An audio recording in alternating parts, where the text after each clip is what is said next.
preta. E eu quis trazer o nosso diferencial, o nosso lançamento, que a gente está frisando aqui no Brasil, que é a censura, que é um novo padrão em relação à ostomia. Então, a Coloplast, ela trabalha desde 1957 com a primeira bolsa de ostomia criada por Iris Soares.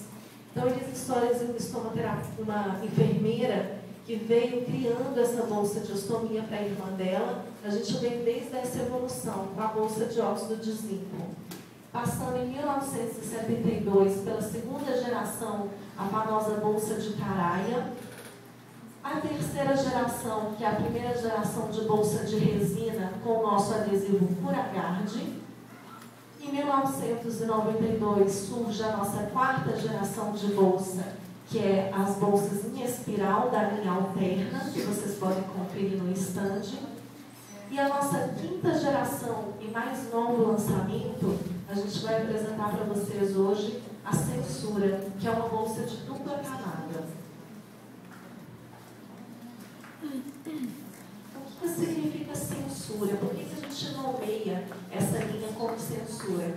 Censura vem do inglês da palavra sense e suri, que significa sentir-se seguro. Então, é uma sensação de segurança. Porque a gente oferece a questão dos 5 parâmetros em relação aos adesivos, no dilema dos adesivos, a gente vai oferecer nessa bolsa.